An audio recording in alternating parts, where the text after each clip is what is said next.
Welcome to Layers of Communication with your host, Lydia Taggart. Life presents experiences that add layers to who we are and how we see the world, affecting how we communicate. Lydia is here to take apart the layers and create new ways to connect and build relationships. So now, please welcome the host of Layers of Communication, your core boss, Lydia Taggart. Welcome to Layers of Communication. I'm your host, Lydia Taggart, and you're listening on TuneIn Radio and the BBM Global Network. If you'd like to join our conversation today, you can call in at 1-866-451-1451. That number again is 1-866-451-1451. Today we're going to be talking about grief and a little bit about it just affects all of us. There's no escaping grief, but we all want to hide from it and not deal with it, right? Because it's sad, it's hard. We don't want to deal with that. Last week, we were talking about procrastination and how my son had left his homework that he procrastinated and stressed over so much, he left it home on the table before he went to school without it. And that could have caused him quite a bit of grief. And when he got there, the teacher said, "Oh, that's not really due today. Let's change it and make it due Friday." And a lot of times we worry and stress over things that don't really they're not really a problem. It's not really due till Friday. But grief is something different. It haunts us a little bit. It's like we've had a piece of our life, a part of our soul that we've invested in. We've lost someone that we love, and it's ripped that piece out of us. And it hurts. And it's a long-term kind of thing. But it's not only just for when we lose a loved one. It can be over more simple things too. Yesterday on Sunday, my daughter shared a story about grief. And I didn't realize that she had been grieving so much. She has dyslexia. And she shared the story about when the school wouldn't help her. And she was grieving, or is grieving still, over that piece of her wanting to learn and know more that wasn't able to be there. Sometimes we need to allow ourselves some time to grieve over dreams that we don't get to pursue. I grieved over losing my body when I had my quadruplets. But the more permanent kind of grief is when we lose a loved one. And of course, I have dealt with this as well. I know that you've all heard of Charlie Brown and the Peanuts gang, right? Charlie Brown would always hit his head and say, "Oh, good grief. Is grief good? Can it be good?" Or Charlie Brown, I remember the Halloween episode. All the little kids in the Peanuts gang are going around and they look in their bag after each time they knock on a door and say trick or treat. "I got a lollipop. I got a candy bar." And Charlie Brown says, "I got a rock." And they go to the next house. "Oh, I got a piece of gum. I got some money. I got something awesome." And Charlie Brown says, "I got a rock." And all he ended up with was rocks. And I wonder how much this circle in Charlie Brown's life, is he getting rocks because he's dwelling on his grief? Or is that contributing to is this fun little kind of thing, right? So think about that for a little while as we go into this next part. My kids have had a lot of funerals and death in their little lives. When they were about 7 years old, we had 8 or 9 funerals within 1 year. I was sitting there marveling that these kids had been to more funerals than they were years old. Grandparents, neighbors, friends, one of my half-brothers' children would be their cousin, was a stillborn baby, and we went to that funeral. And also in that same time frame, my brother, not the same brother, my other brother, he got colon cancer and passed away. And he was young.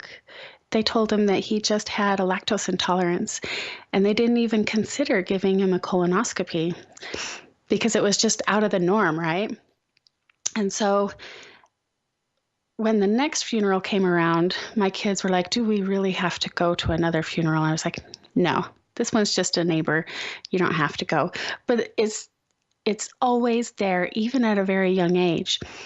And my brother, he had a son who's the same age as my kids, my quads. And his name is Taggart. Oh, this is going to be an emotional one. Just so you know, because grief is emotional, right? But Taggart, he had to grieve at that. He was only like 3 or 4 years old, little kid, just a little kid. Maybe he was a little bit older. I'm not real good at the time thing, because one of those things that we try to deal with grief is we try to block it out and not remember it really in the full detail because it hurts so bad. So my time numbers, that's how I fuzz my details out and make it easier for me to deal with. So I apologize for that. I don't have the exact details on the numbers. He was a young kid, young enough that he doesn't really remember everything about his dad. And over time, we all lose pieces, and we're afraid of losing pieces of our memory, that person that was so special and important to us, we don't remember them. And then it seems like we guilt all over ourselves. We just put all this guilt on us that we forget and we don't remember. And that adds to our grieving. And, Taggart, he was young, and we say that kids are resilient. We're all resilient as humans, right? But we think that kids are so much more resilient than we are. And when he had to go through his dad dying, that was hard to watch. And, it was hard for me to process as a sister as well. But it was really hard to watch him relive it all the time whenever he has something new, like he wants to learn how to ride his bike, and all the neighbor kids are having a dad help them or something. Or now he's 12. There's not a dad there to teach him how to shave, or, all these things that he just has to reopen that wound all the time. And I was thinking, our house, if we're like a house and we have all these different rooms inside our house, but there's a door to go out into the world and share life. You have to leave your house to experience life, right? And our door to our real house right now, it doesn't line up exactly right. And I think this is very common for a lot of houses. It settles or whatever the case may be. Our door has a little gap in it, and you can feel the wind blowing through it sometimes. A lot of time. Okay, all the time. You can always feel the wind blowing, especially when a storm is coming in, because the storms usually come in directly facing our door. And there was a time that it was raining and the wind was blowing so hard that the rainwater was forming a puddle on the inside of our house because the little gap and the wind was so strong. So here it is winter, right? And I don't want this wind coming through our house. It blows directly on our thermometer or thermostat for our house. And so I put some packing tape. I know this is really cheesy, but it's my solution. So I put packing tape on the gap. And every time we open the door, it goes, rips the door right open in this crazy loud noise. And sometimes our little ones, they have to pull harder. And it's like that every time we have to deal with our grief, it rips it open. But sometimes if we didn't try to avoid that wind coming in and we could just process it, and sometimes even on a sunny summer day, that breeze might be a welcome thing. So after the break, we're going to go into more details with our guest about, can grief be good? And how do we process it so we don't have to rip it open like that every time we have to deal with the memory? You're listening to TuneIn Radio and the BBM Global Network. I'm your host, Lydia Taggart, and this is Layers of Communication. Welcome back. You're listening on the BBM Global Network and TuneIn Radio. I'm your host, Lydia Taggart, and this is Layers of Communication. You can call in at 1-866-451 1451. And also, if you want to contact us, you can find us at lydiataggart.com. So today we're talking about grief. I want to introduce you to our special guest, Linda Rawson. She has written a book. Let me get the exact title. She's written a book about grief. It's called Reflections on Grief, Loss, Love, and Happiness. She's written a couple of other books too. She's very business oriented, but she's balanced. When she grew up on a small farm and raised by a single mom, and then she broke out and got her own business as a technology entrepreneur, and just fantastic, well-rounded person. I'm so excited. She's got all these things of extreme business technology and very personable grief kind of experience that she's going to share with us. And she finds pleasure in life by traveling, outdoor activities, golf, hiking, loves meteorology, which I really want to love more. I love it. I'm super interested in it. We're trying to put it on our calendar for August. I have those Perseid meteor showers. And she also raises honeybees. But I find it just fascinating that, Linda, you've got so many, like, I'm going to call them down-to-earth, homegrown kind of hobbies, but also this really strong technology, founding Dinah Grace Enterprises. And it's fascinating how you can have such a broad talent base. We'll call it talent base. So welcome, Linda. I'm glad to have you here. Yeah, thank you very much. Thank you very much. It's a pleasure to be here. I had no idea about your radio show, and now I'm like wanting to listen more and more, because a lot of times I think when you're working, you don't always have time to watch something, but you do have time to listen. So yes. That's a great thing. Well, I'm glad that we found you and you found us. But yes, I did write a book about grief, which was, I'd been prompted to write a book for a very long time about grief. And interestingly enough, a lot of people told me I should. So it just kept coming up, and I'm pretty true to my word. If I say I'm going to do something, I end up doing it. And so I put this book out. It's heartfelt. I didn't realize the ramifications of grief until it was debilitating. And I want to continue and interview other people about their grief experiences, because I don't think there is one way to get over grief. You know, a lot of people go into stage 1, stage 2, stage 3, and here's what you do in each stage. And I just believe everybody processes grief at their own time and their own way. But the more you read about or listen to another person and how they processed it, maybe something in that conversation will trigger your resolution of the grief. So right. And I don't think that you can do the different levels and the stages in different orders. And some of them take a lot longer to get through, while you can get through, like, say, stage 3, just pulling one out of the air. You can get through stage 3 in a couple of days, but stage 2 takes a couple months, or, you can process them in all different ways. Definitely. Right. And so I think it's, you could be going along trying to follow someone's method of getting over grief, and it doesn't apply to you because it's just not working. And so you just need to switch up your tactic and try something different. It all comes down, I believe, to understanding yourself and loving yourself and being kind to yourself. For me in particular, in my book, I talk about 3 different experiences with grief.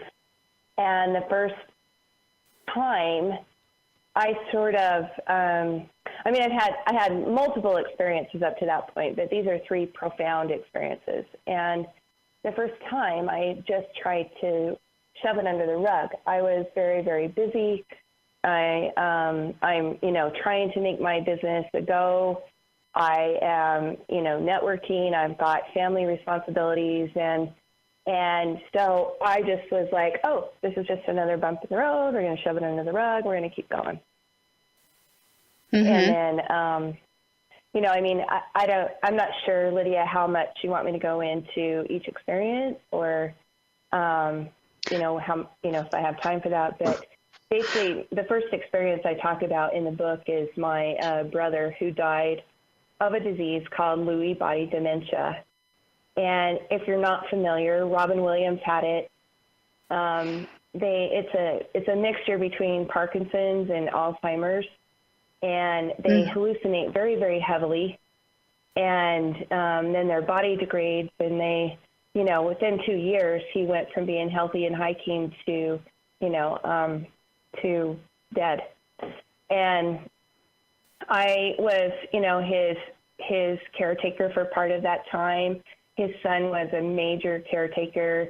We as a family were thrown into this situation to help take care of this man and get him through his experiences. And so, that brought with it both joy and sorrow to see, like you said, a young person pass away. So, he was 59, and to see him just degrade to nothing.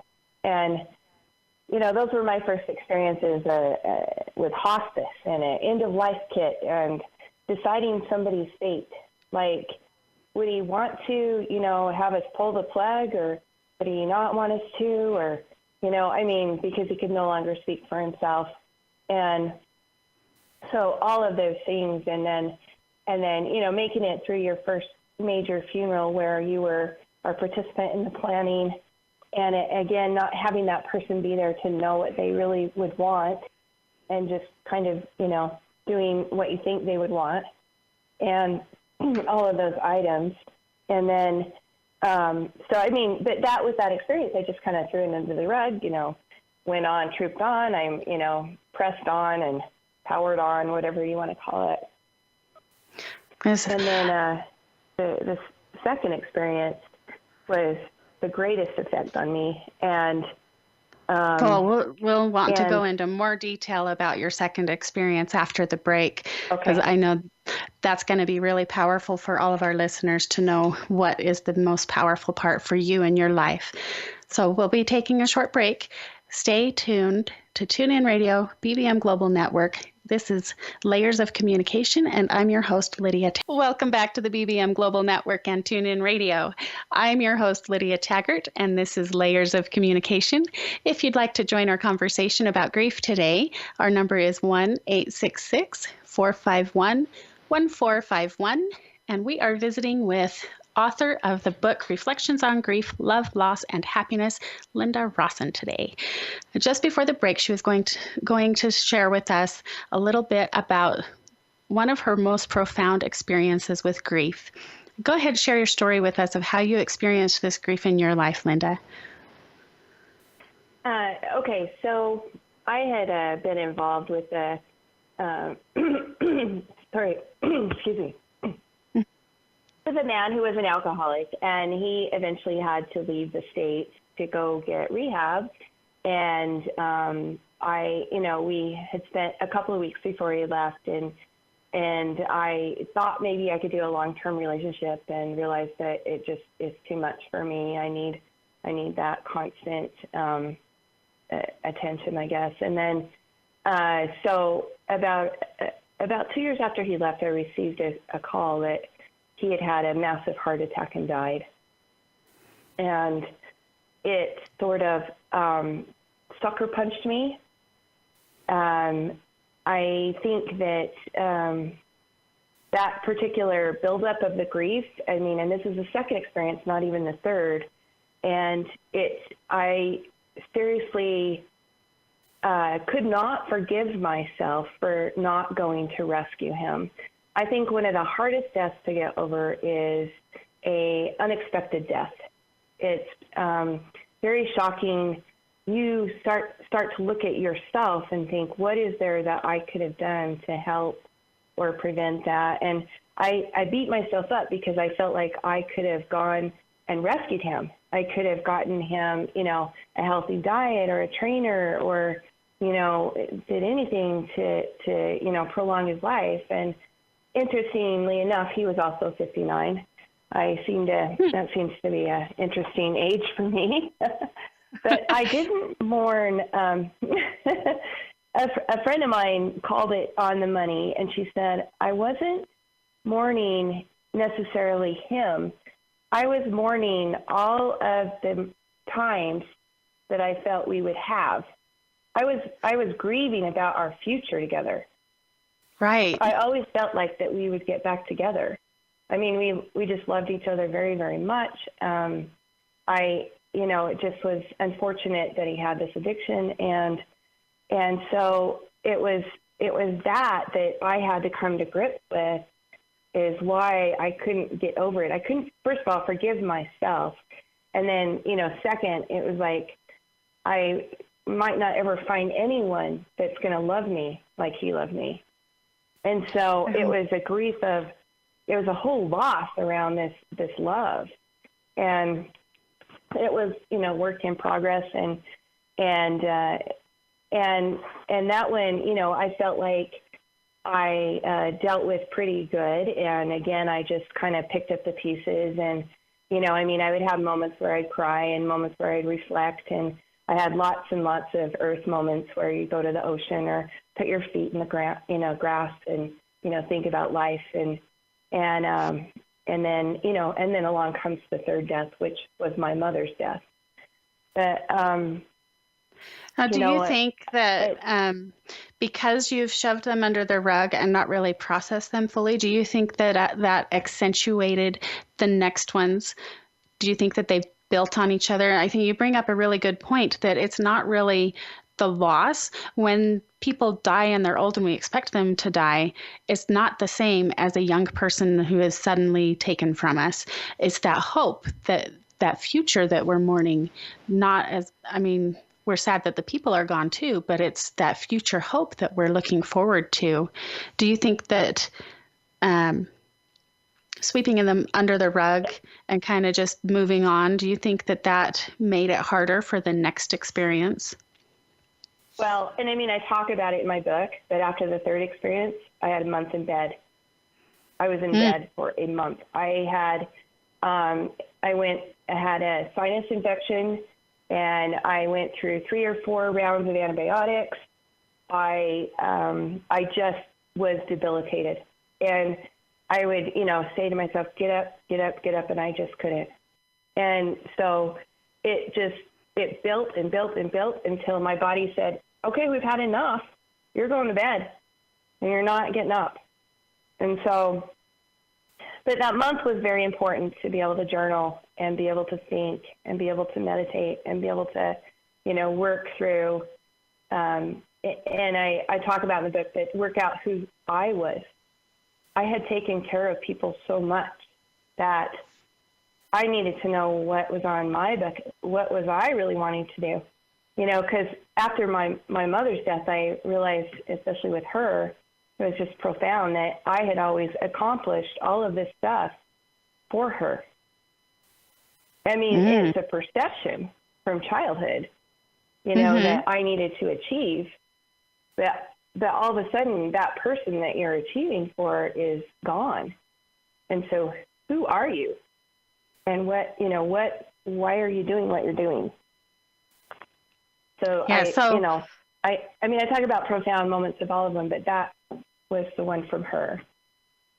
Yeah. So would you say that good grief, this experience, recognizing after a month in bed, journaling and whatnot, to realize that you needed to find yourself and what you wanted to do for you, would you say that was a good thing that came from your grief? It was absolutely good. I became clear.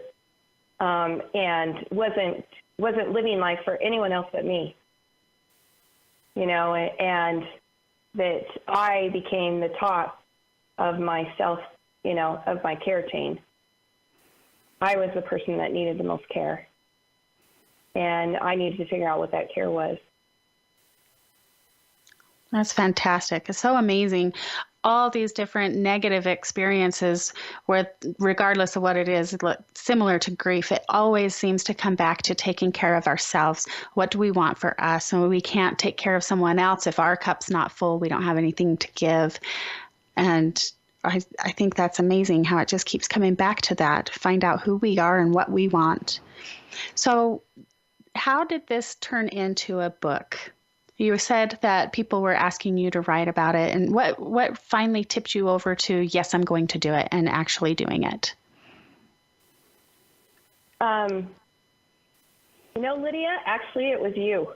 It was me? I mean, we talked about 2 months ago and I said, I've been, toying with this book on grief. I've been, I have it all written out. I just need to finish it. And you were like, and so you said, I need this radio interview. And I said, well, let's talk about this new book on grief. And then I managed to get it done between, over the Christmas break. And you were actually the catalyst to getting this book done. Oh, wow. That is so bizarre? Amazing. I feel so honored. Wow. We find our answers through other people. Oh, yeah. They show up all the time. Well, great. We're going to talk more after the break about how we get our answers and blessings from other people. And I'm just so surprised at that. Thank you. You're listening to the BBM Global Network. This is Layers of Communication on TuneIn Radio. I'm your host, Lydia Taggart. Welcome back to TuneIn Radio and the BBM Global Network. This is Layers of Communication, and I am your host, Lydia Taggart. If you'd like to join us, our number is 1-866-451-1451. You can find us on lydiataggart.com. And we would love for you to go there and get your free download of the ebook, How to Get More Time. It's going to be there for just a few more weeks. We're switching it over to be just a bonus for when you sign up for our online courses.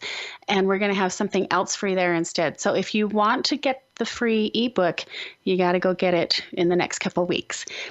And that's at lydiataggart.com. So today we are just talking about grief and how I was a catalyst for Linda to write her book, Reflections on Grief, Lost Love and Happiness. And I want to go into this, how we get blessings from other people. When I just watched a movie yesterday called The Shack, and it's about a man who learns about God, and he didn't believe in God before, and we have some sort of higher power, something out there, whatever you want to call it. There's something bigger than us in the world, and I believe that this bigger power works for us through other people, like this great example that Linda has shared, that I helped her to decide to write her book. And Linda, what experiences have you had with other people who may have helped you on this path of dealing with your grief?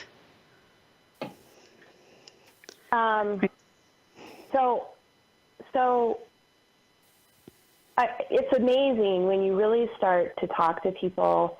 Everyone has had a run-in with grief, or they've lost a loved one, or, and just in general conversation, you can run into people. But I just get promptings like when you're talking to someone and you can make them feel better about their situation, it just makes you realize that, maybe there's more to it. Maybe you could reach more people with written word or with spoken word, as far as, yes, there's help out there. And you don't need to dwell in this. You can reach out, and there's plenty of people to talk to.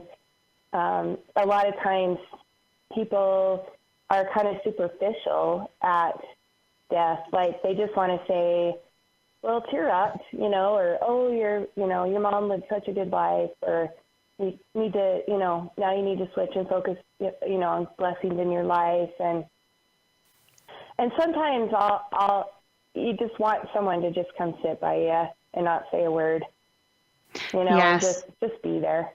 And, that can help the greatest thing. And people mean well, and when they say things like that they mean well. But sometimes you just need this thought processing. You just need to process the whole experience and figure out, what you want to do with it. Right. Right. And there are ways to approach people like different experiences. You don't go up to somebody who is fat and say, hey, have you been eating too many French fries, or are you pregnant? Oh, you're just eating junk food. Well, good luck with that. You don't approach people like that and expect them to love you all that much more. Right. But we do that with grief. We stick our foot in our mouths. We don't know how to come up and say, hey, I'm sorry. I'm here. I love you. I stop talking to people at all. I just go up and say hi and give them a hug. I don't even know what to say. Sometimes saying nothing is a lot better than saying something really stupid. What advice do you have for people to approach someone in a situation where you're debilitated by your grief? How can we approach and help others, especially like with my nephew, the younger people who have to deal with this as well? It's not just adults. We need to help and guide the younger generation and how to deal with these kinds of things. What do you think, Linda?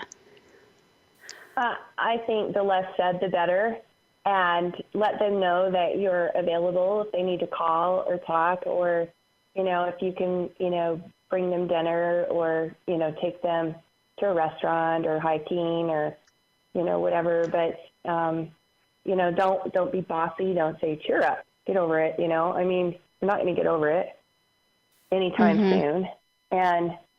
And so it's just a matter of offering your help for whatever they might need. And it's really a comfort thing. They'll probably never, ever call you or never, ever say, reach out. But right. But still, they know that they could if they needed to. Right. I remember there's this family down the street from us, and I had substituted in the school several times, and so I was familiar with some of their kids. And one of their boys passed away suddenly in his sleep, totally unexpected. He was, I want to say, maybe 19 years old or so. And they're a different religion, different colored skin, and all that good stuff. But when I heard, my heart just went out to this little family, because I had seen their kids, and I just didn't want them to lose all that joy in their lives and that spark of light that was in them. Anyway, I ended up going over, and there's these little old grandma in there, and I didn't know what she was saying, and she didn't know what I was saying. And I ended up just bringing over a bowl of salad.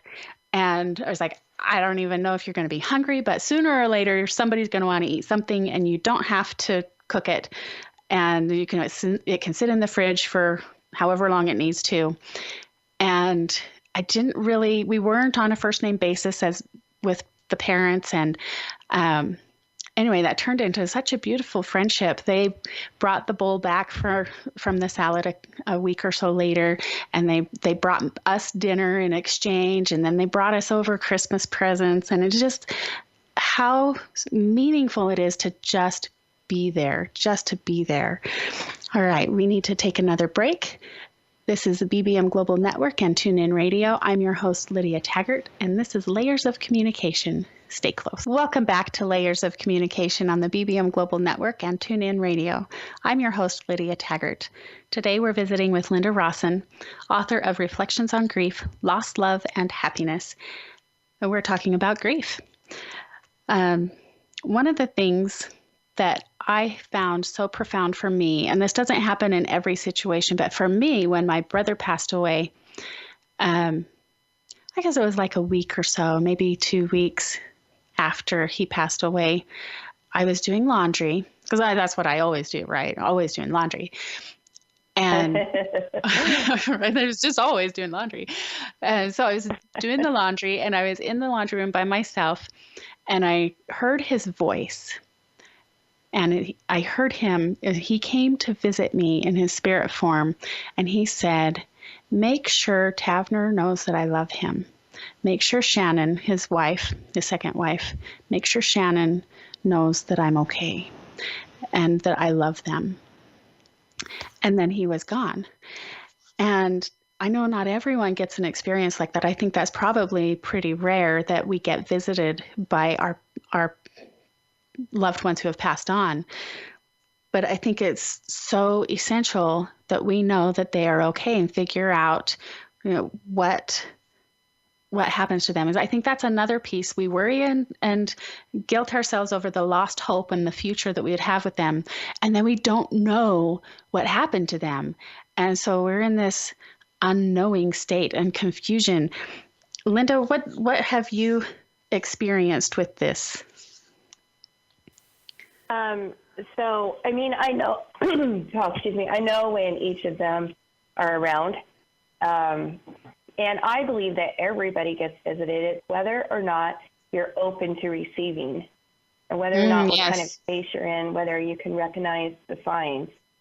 And so after my brother's death, I wanted to know what happened, life after death. I wanted to know that he was okay. And so one of the best books I read was Billy Fingers and the afterlife of Billy Fingers. And she goes in and talks a lot about, really this life is temporary and a chance for us to learn and experience things. And then, we go back to this beautiful place. And then we get to review our life movie and take all of the paths that we didn't get a chance to take while we were alive and experiment and see where we would have went. And it turns out they all ended up in the same place, but I was so happy that he was, that he was free of this horrible physical existence, and that he could once more, be free in a melodic and beautiful place with light and sound. And anyway, so signs from above, like if my brother is around, things fly off the shelf. Like, it's the most bizarre thing. I'll go in the garage and stuff will be on the ground. And, or, one day I went in, the shower head was on the ground. It's one of those flexible ones that was off the thing. And then it's like, oh, okay. And that usually means that I need to reach out to his son and, ask if he's okay, and, make sure, your experience, you just need to, they no longer have that parent.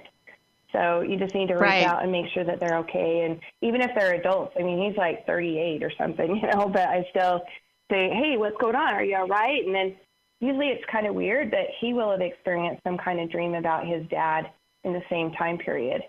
And so then we'll talk about that. And my mom usually leaves pennies. She was a hoarder. She loved having money. She never spent money on anything, but she always had, a big savings account. And so I'll notice little pennies on the floor. And the other thing is, there's this song, Can't Help Falling in Love, from Elvis, that we sang together. Uh-huh. And one time I walked out of the doctor's office and he was whistling that song.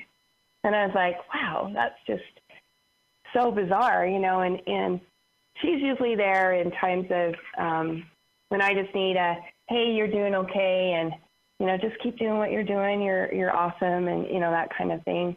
And then I know Kurt's around if I see, I can actually close my eyes and see a red dot, and I know he's a very male energy, very strong male energy that comes around. And usually he shows up in my entrepreneur adventures, as far as taking it to the next level.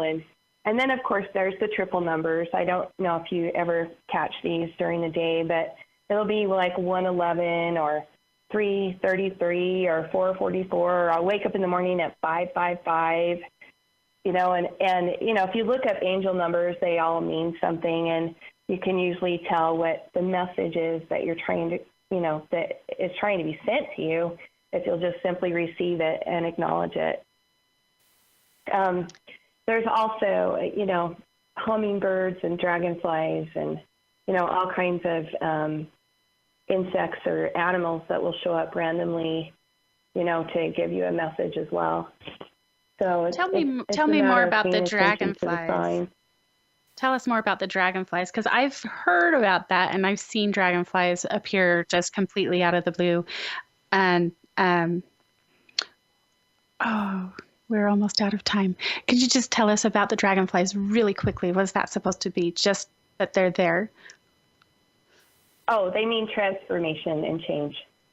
Oh, very cool. Very cool. It's a sign that you're learning and growing. Well, that's neat. All right, Linda, tell us and our audience where we can find you to keep in contact with you. I am readily available. I am not, I'm transparent. You can find me on Facebook, or you can email me at lindarawson.com, and I'm more than happy to get back with you. My book is available on Amazon, and as soon as I can get over this, cold, I'll be recording it on Audible. Oh, fantastic. Awesome. Awesome. We're so happy that you've been able to be here with us. And that book, Reflections on Grief, Loss, Love, and Happiness, can be found on Amazon.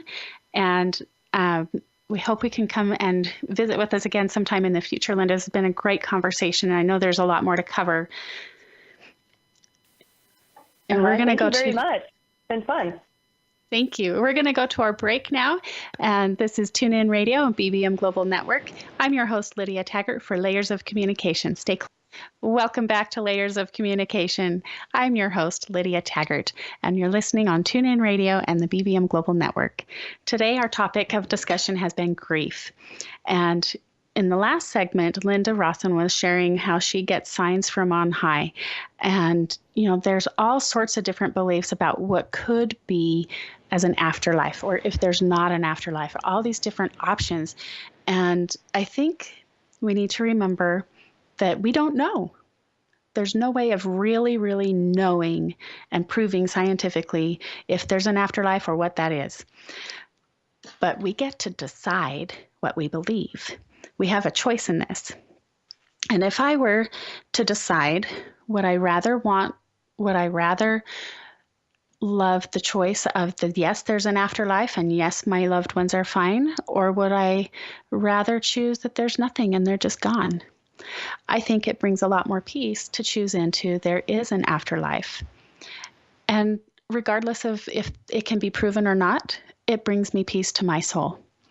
I've been at a few funerals, and one that really stands out in my mind was an old lady. I spoke at her funeral. Actually, I never met her, and she didn't have any family who was willing to speak at her funeral, but they wanted someone to say something. And so I had just moved to California, and I had no idea who she was or anything. I went to church the first or second week I was there. I went to church, and the bishop approached me and said, "Hey." And I don't know if he was thinking fresh blood. She doesn't know any better. She's going to be great to trick into this, or I don't know what it was. Maybe he was inspired. I choose to believe he was inspired because it was really powerful and meaningful for me in my personal life to go to this stranger's funeral, not knowing anybody there. I knew absolutely nothing about her life. It was just this person dead, laying there, and me standing next to her, looking at her going, what do I say?